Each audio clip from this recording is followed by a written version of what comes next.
Assalamu alaikum, guys. Welcome to my YouTube channel. I'm glad you stumbled upon it and I hope you enjoy the content I have to offer. Well, don't forget to hit that subscribe button and turn on notifications so you never miss a video. Well, thanks for stopping by. Well, in this video, we will explore one of the most fundamental tenses in the English language. So whether you're a beginner or just looking to brush up on your grammar skills, this lesson will provide you with a clear and concise explanation of how to use the present simple tense. Okay, so let's get started.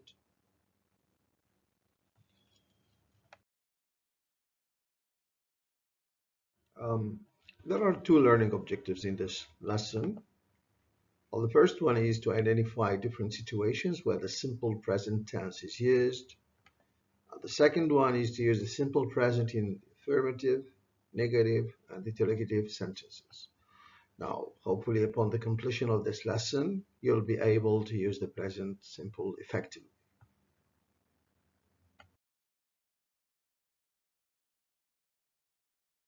Now, let's dig deeper into learning objective 1, which is mostly about situations where the present simple is used.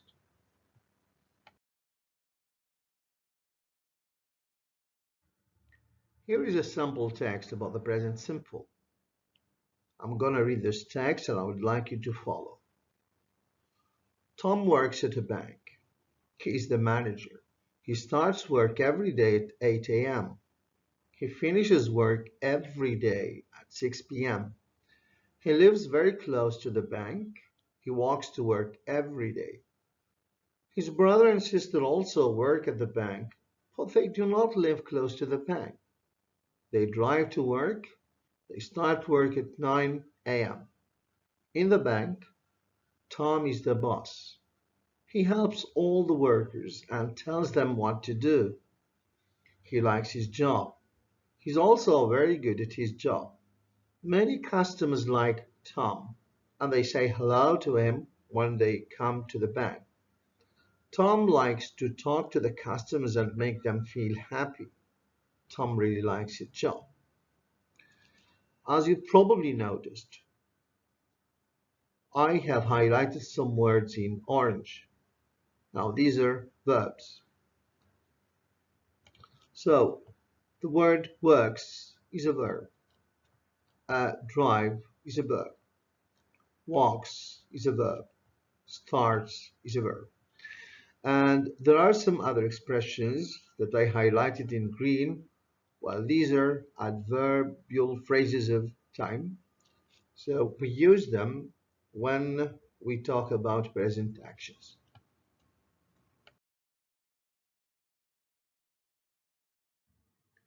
Now let's have a look at the simple present form. Here are four sentences taken from the text I displayed on the previous slide. Number one, Tom works at a bank. Number two, he starts work every day at 8 a.m. Number three, his brother and sister also work at the bank. Number four, they start work at 9 a.m. Now, each of the following sentences has got a subject and a verb. And as you can see, subjects are highlighted in red and verbs are highlighted in blue. Now, I'd like to ask you one question before we proceed with the explanation. Study the four verbs carefully and then tell me what you have noticed. These are the verbs: works, starts, work, start.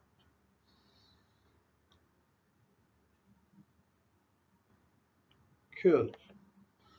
Probably you have noticed that the verbs in sentence number one and sentence number two, they add an S, while verbs in sentence number three and four, so they remain unchanged. They do not take an S. So when do we add an S to the verb in the simple present? Well, we add an S if the subject is one of the third person singular pronouns. Now these are three: he, she, it. Of course, he refers to a man, she refers to a woman, it refers to a thing, an animal, or an idea. So the base form of the word, which is work or start, the add an s, becomes works, starts with he, she, and it. Now with the other pronouns, we do not add anything and the verb remains unchanged. So we simply use the base form with these pronouns: I, you, we, they. So I work, you work, we work, they work.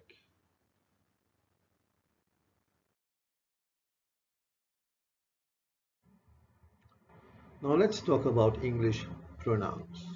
And we're going to focus on subject pronouns only.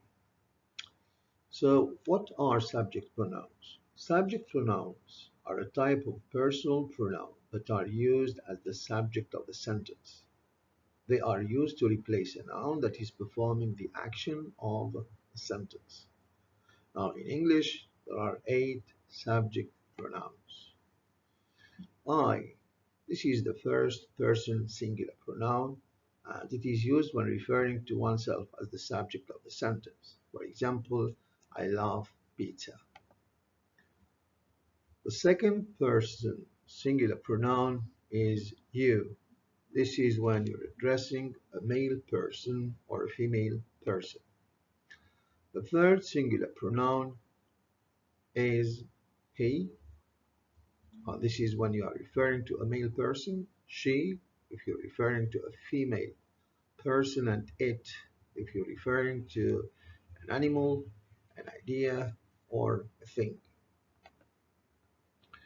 And then we have 3 plural pronouns. Now the first person plural pronoun is we. Well, this is you and I. The second one is you. This is when you are talking to 2 or more male or female people.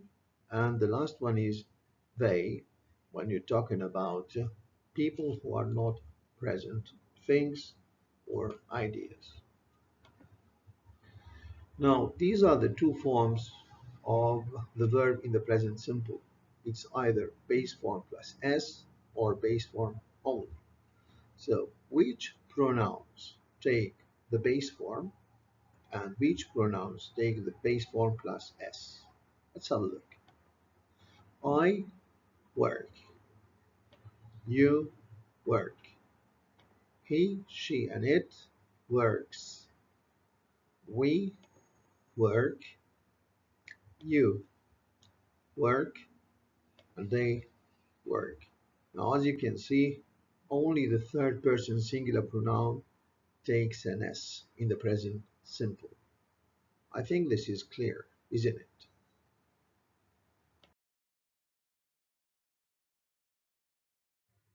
Here is an exercise to check your understanding. Choose the right form of the verb. Number 1, marry 3 languages.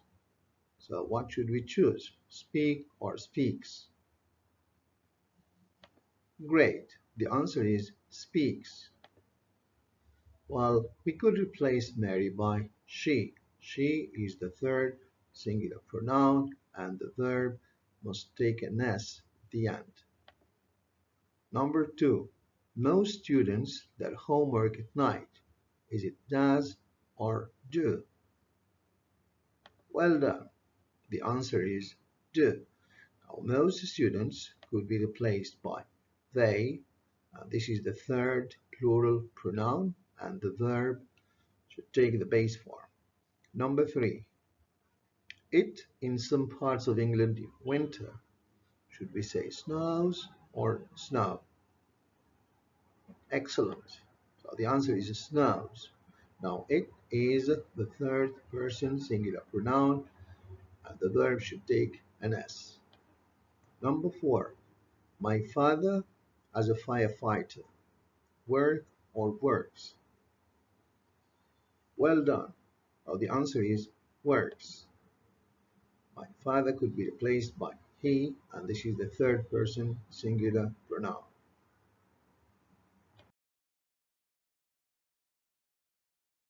Present simple uses. Understanding the uses of the present simple is important for effective communication, both in speaking and writing, and can also help you to better understand written texts.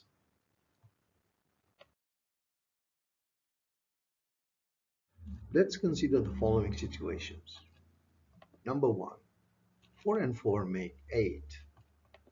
Number two, he works as an English teacher. Number three, I play tennis every Tuesday. Number four, the movie starts at 9. It is still early. Number five, I will call you when I reach home. In these sentences, we have different uses of the present simple. In what follows, we're gonna focus on each of the different uses of the simple present so that you can use it effectively.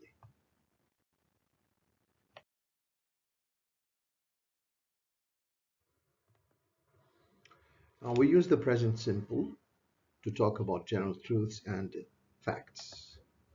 The time axis below will help us understand the use of the present simple clearly. Number one, people need water to live. Now this sentence expresses a fact. Without water, people would die. So this fact is true in the past, is true in the present, and is true in the future. Second sentence, water boils at 100 degrees Celsius. Now, when water reaches 100 degrees Celsius, it boils. Now, this is a fact. It rains in winter. Now, this is generally true. So, in winter, we have a lot of rain.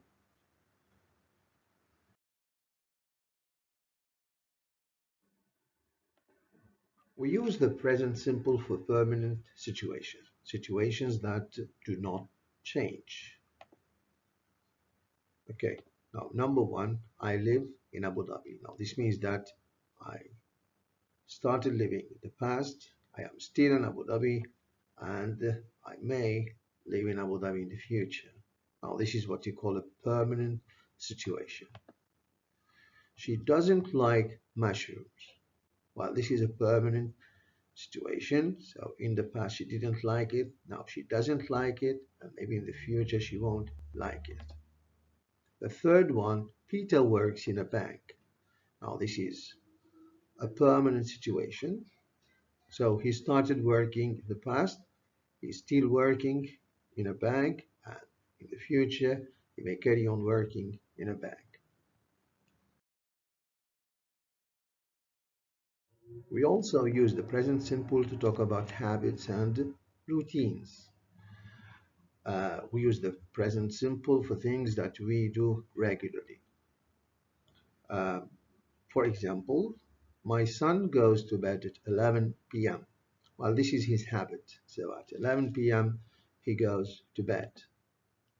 They throw a party every Saturday. So every Saturday they throw a party. Well, this is a habit. I don't travel very often. Well, this is something I don't do that often. So this is why it's kind of a habit. We use the present simple to talk about scheduled actions. Now we use the present simple when we are discussing a timetable or a fixed plan. Something will happen in the near future. So for example, the plane takes off at 7:30 and maybe now it's only 5. School starts tomorrow. See that tomorrow is an indication of the future, but because this is part of a plan, so we say starts. The movie finishes at 10, so the movie is still playing, but it will finish at 10, so this is a scheduled action or according to a timetable, so we use the simple present to indicate the future. We use the present simple with a future meaning after time conjunction. So we use the present simple to talk about the future after when until, before, after, as soon as, etc. For example, I will call you before I leave home. Now, this means that I haven't left home yet, so this will be in the future. And she won't go until it stops raining. On the third example, she will make dinner after she watches the news.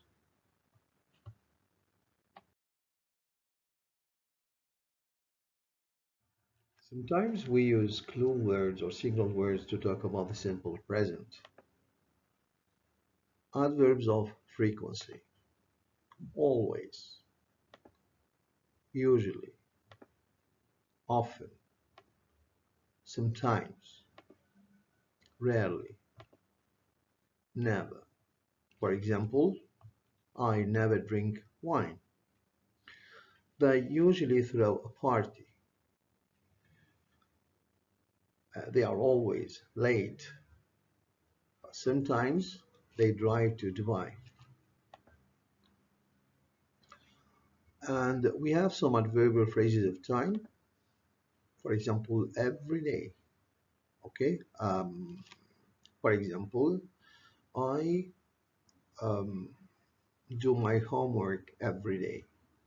Or we can say every week, every month, every year, and every Sunday, on Sundays, once a week, twice a month, 3 times a year, or the weekend, on the weekends.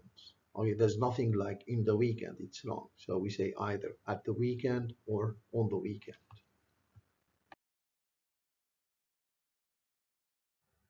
Okay, now we're going to have some exercises. So to check your understanding, so justify the use of the simple present in each of the following situations. Number one, wood floats on water. Now, is this an instance of general truth, habits and routines, or scheduled action? Very good. Now, this is a general truth. Number two, she usually drives to work. Now, is this an example of a general truth, habits and routines, or scheduled action? Great. Now, this is habits and routines. Cool.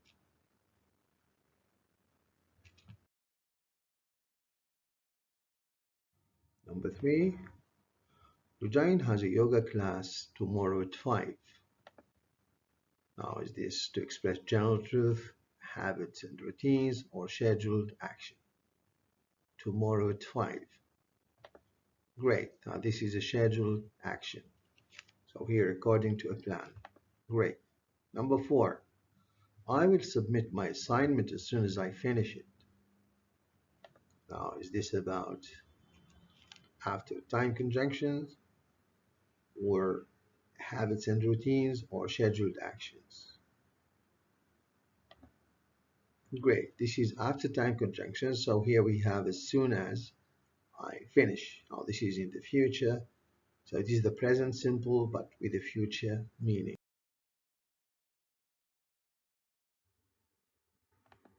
Example 5.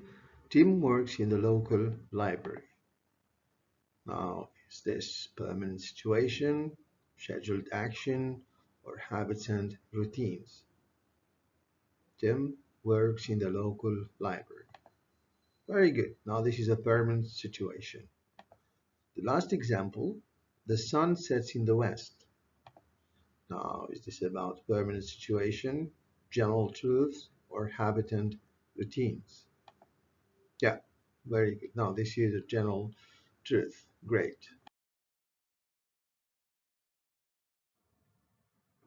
Okay, guys. Now we're done with the first learning objective, and now we're going to proceed with the second one, which is about identifying the present simple in the affirmative, negative, and interrogative forms.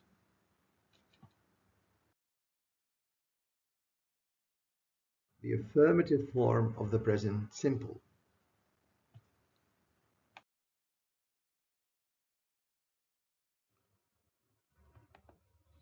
We use the present simple in its affirmative form to confirm situations that regularly or repeatedly or always occur. When we use the present simple in its affirmative form, we start with the subject followed by the verb, which is the base form or base form plus s. For example, the train arrives at 7:15. Now the train is the subject, which is followed by the verb arrives. And that's what you call the affirmative form. And we use this to confirm that or when the train arrives. So the train is the subject and arrives is the verb.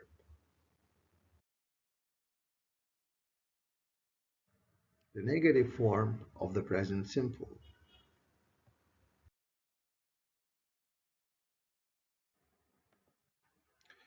Now we use the present simple in its negative form to give the verb an opposite meaning. Now when we use the present simple in its negative form, we start with the auxiliary verb do.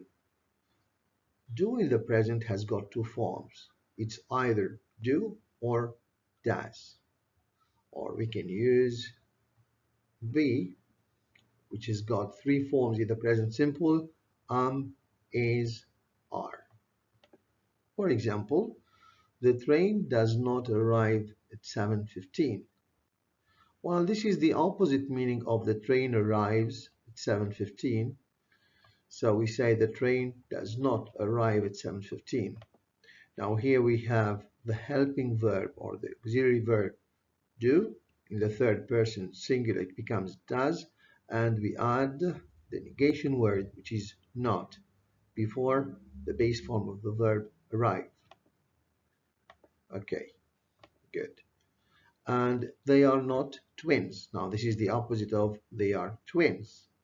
Now we add not to get the negative form of the affirmative sentence, they are twins. Now here we have used the auxiliary verb be followed by the negation word not. Now what you need to understand, guys, is that we cannot use not alone if we want to get the negative form of a sentence.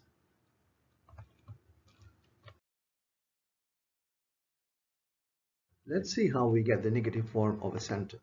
For example, they play football on Fridays. Now the sentence is in the affirmative form. We have the subject they, and then we have the verb play. Now play is the verb. So the negative form of play is not play. And then we should add the auxiliary verb before not play, because I already told you that we cannot use not without the auxiliary verb. Now they play not, they do not play, or we can say they don't play. Now do not play is the long form and don't play is the short form. She likes barbecued fish. Now this is a sentence in the affirmative. Subject is she and likes is the verb. So likes is the verb, and then not likes, this is the verb in the negative form, and we should say does not like. So please note that here the auxiliary verb takes the s of the third person singular. And of course, the rule is that after auxiliary verb do, does, so the verb remains in the base form. And this is why here, not likes becomes does not like. Now the S goes back to the auxiliary verb. Or we can say doesn't like.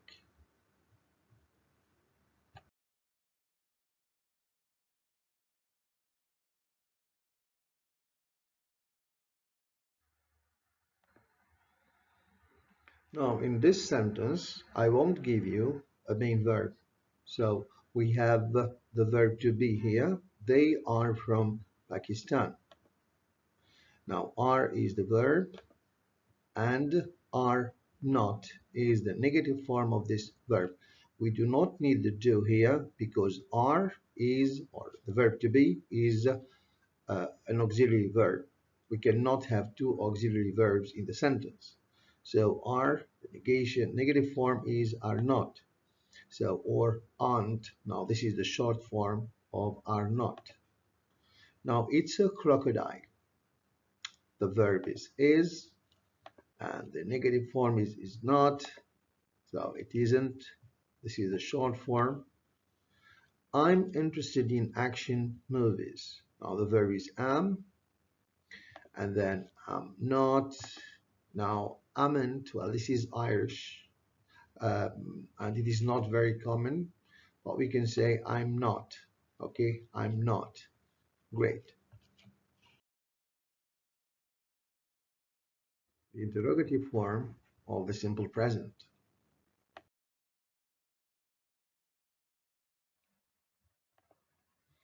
We use the present simple in its interrogative form to ask questions. Now, when we use the present simple in its interrogative form, we start with the auxiliary verb do. I already said that it has got two forms, do or does, depending on the subject, or be, now which is are, also depending on the subject. Now, does he go to school on foot? Does he go to school on foot? Well, this is a question and it is in the interrogative form. So the question starts with the auxiliary verb do, does in this case, and then it ends with a question mark. The auxiliary verb do, and then the subject he, and then the main verb. Are they twins? Now here we don't have do simply because we are using the verb be. Are they twins? This is the helping verb or the auxiliary verb, and this is the subject.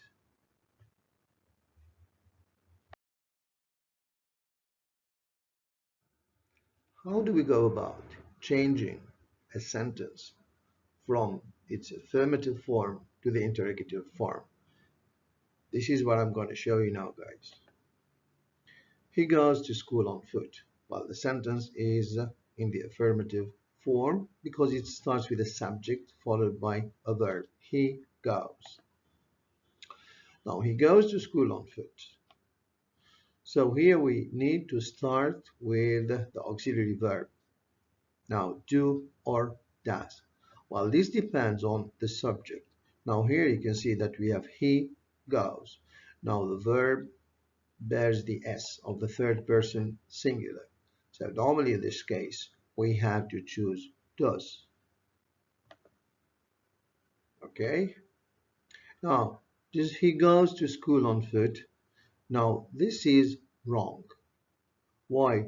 Because here we have the auxiliary verb. It has got the tense. The tense should go here. Just this is the simple present, and this one should remain in the base form, as I said before. Now, does and goes. So what should we do? So we should remove the S from the main verb, and the sentence or the question becomes, does he go to school on foot?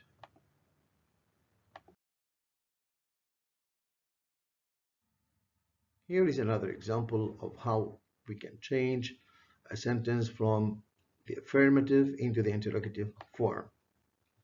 They play volleyball in the evening. Now this sentence is in the affirmative form because it starts with a subject which is followed by the verb to play.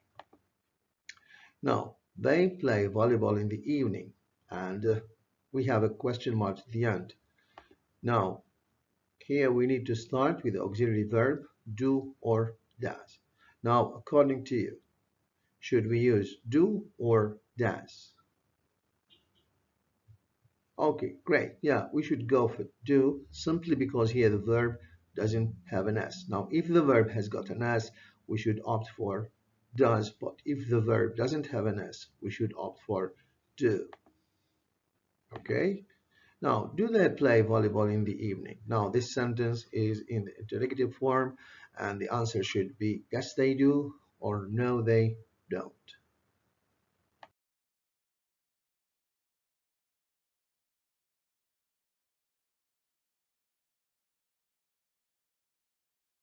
Here is another example of how we can change a sentence from the affirmative form into the interrogative form using the verb to be. It is a Persian cat. It is a Persian cat. Well, the sentence is in the affirmative because it starts with the subject it followed by the verb is. Now, it a Persian cat. Now here we have the auxiliary verb.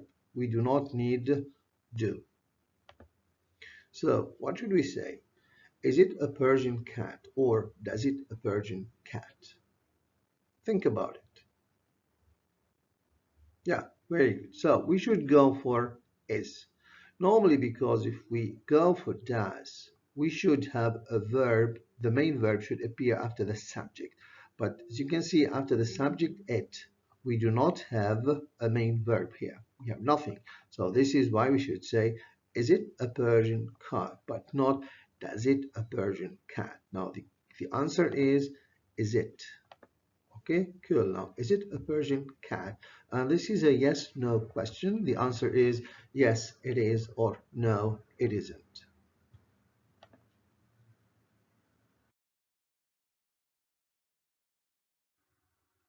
Now we're done with the second objective, and this is time to check your understanding. So, which form of the verb is used in each of the following examples? Mary doesn't look fine today.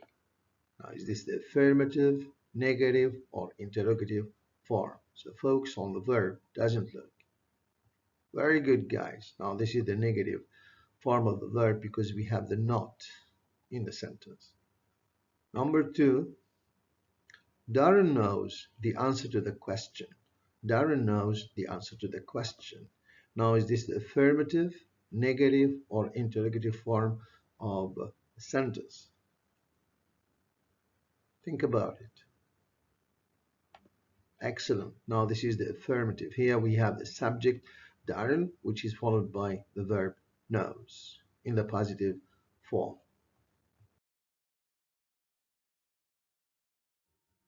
Sentence number three.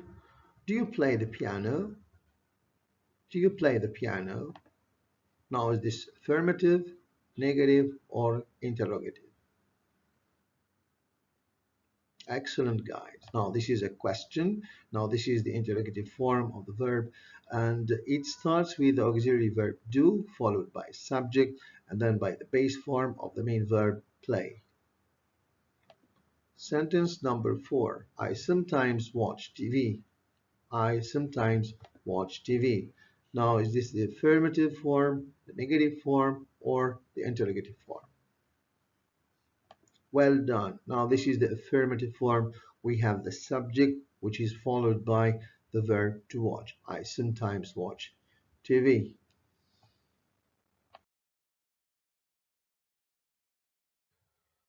Okay, guys, so this lesson has come to an end. I want to take a moment to express my gratitude for turning into my lesson. Thank you so much for watching and for your continued support. I hope you found the information helpful and engaging. If you enjoyed this video and would like to see more like it, please consider subscribing to my channel.